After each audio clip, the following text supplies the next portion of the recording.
Pablo Gil de XTB. Pablo, buenos días. Hola, ¿qué tal? Buenos días.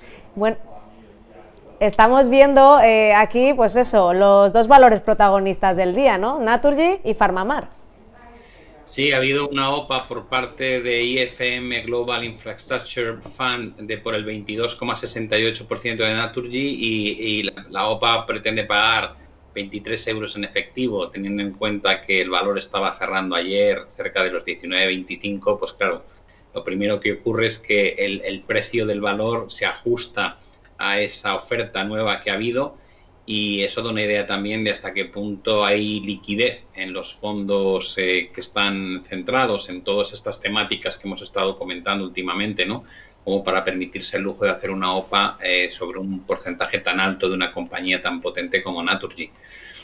Lo otro, evidentemente, viene del otro gran movimiento, como preguntabas, de PharmaMar. Bueno, tenemos ahí los resultados. Todavía son resultados sobre, creo que lo han hecho con ratones, no con seres humanos, pero Aplidin, que es uno de los fármacos que comercializa PharmaMar, al parecer tienen bastante eficacia en el tratamiento del COVID y, por tanto, bueno, pues una noticia muy esperanzadora teniendo en cuenta cómo va la pandemia. Luego, por el lado de los recortes, sí que, a ver, que lo veo, vemos a IAG, que ya cae ayer, ahora un recorte un poco más moderado, menos 0,32%, pero también Solaria, Siemens y Viscofan. Solo 4 valores vemos en rojo y al IBEX subiendo un 1%, 1,09%.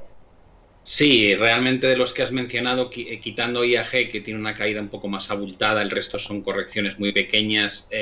Ayer y antes de ayer hemos visto un IBEX muy débil, ¿no? Hemos visto cómo no solamente se produjo la primera fase de corrección, como decíamos, hacia los 8.000 puntos, sino que el riesgo era que incluso se intensificase más esa corrección. Yo no descarto que todavía no alcancemos cotas de los 7.600 puntos. Que recuerda un poco a donde nos hemos frenado en el último deterioro. Va a ser interesante ver cómo se posicionan los inversores de cara a los resultados de grandes compañías como Banco Santander, que va a salir esta semana. Pero evidentemente seguimos siempre pendientes o con el ojo puesto en el otro lado del océano, ¿no? En el otro lado del charco. Todo depende un poco de la evolución de Estados Unidos y precisamente tenemos publicación de resultados de las gigantescas multinacionales tipo Microsoft, Tesla y alguna otra entre hoy y mañana. Por tanto, yo creo que va a haber volatilidad en los mercados. Yo sigo pensando que es cuestión de tiempo que en Estados Unidos veamos una corrección significativa. Hay muchas señales de deterioro en términos de lo que llamamos market breadth en el S&P, en el Dow Jones, en el Nasdaq.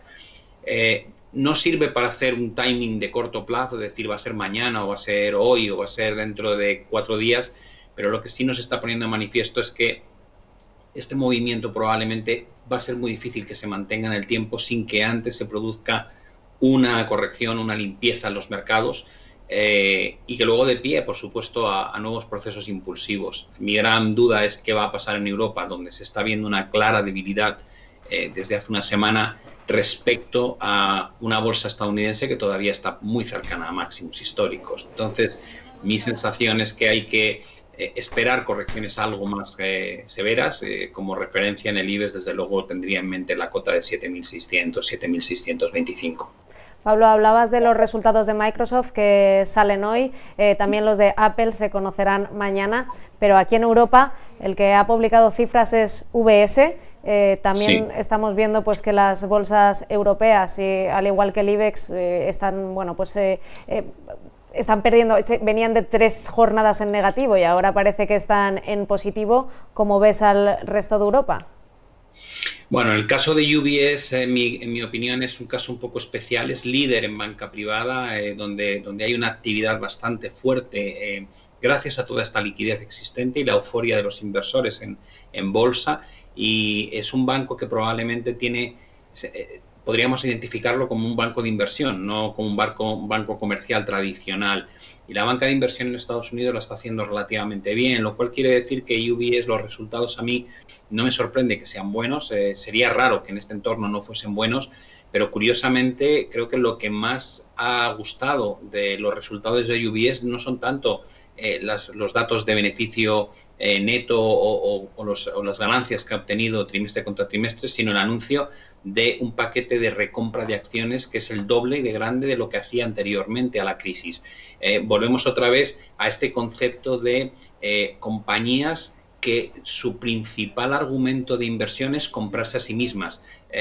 No deja de ser llamativo que no tengan otra manera de invertir su capital que no sea comprarse a sí mismas. Y aquí está un poco lo que llamamos en términos anglosajones el moral hazard, ¿no?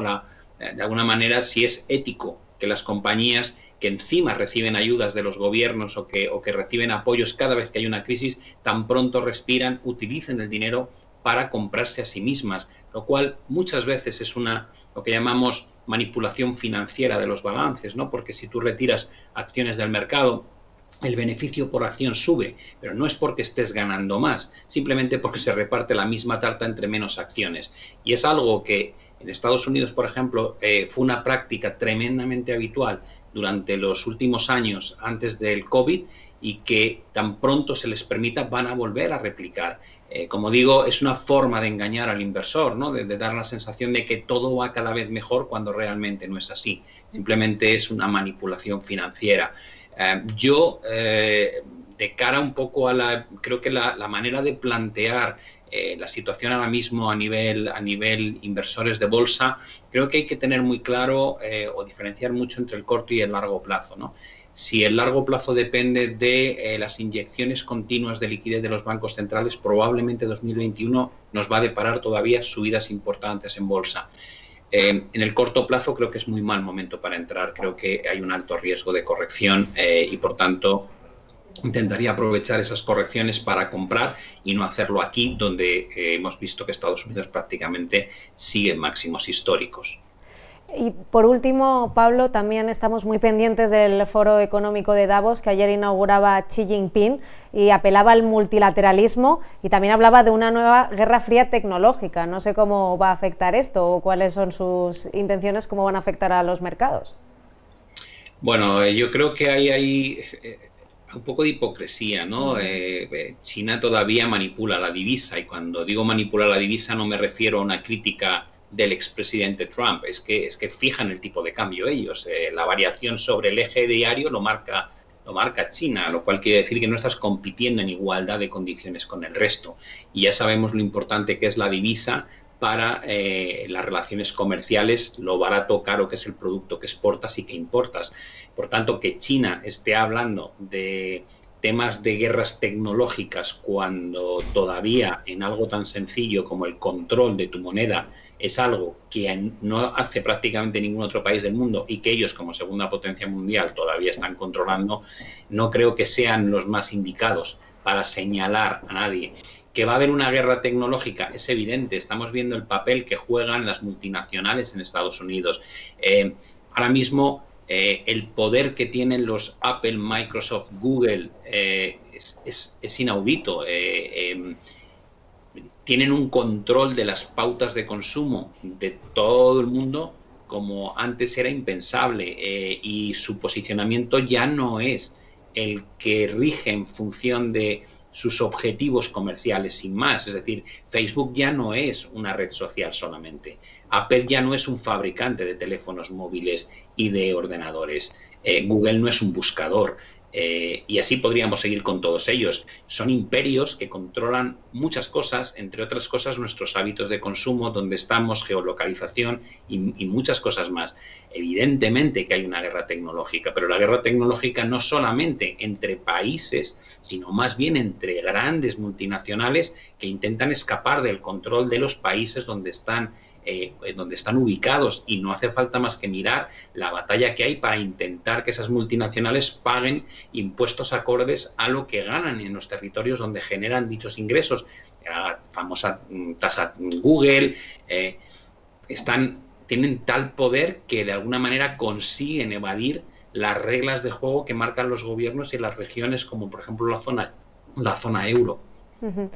Pues Pablo Gil, XTV, muchas gracias por habernos acompañado. Vamos a tener que dejarlo aquí porque está ahora mismo Ursula von der Leyen ahí en el foro de Davos interviniendo y queremos saber qué es lo que está diciendo. Así que nos despedimos de ti, gracias y nos vemos mañana, si no es contigo con Darío. Fenomenal, muchas gracias. Gracias, Pablo.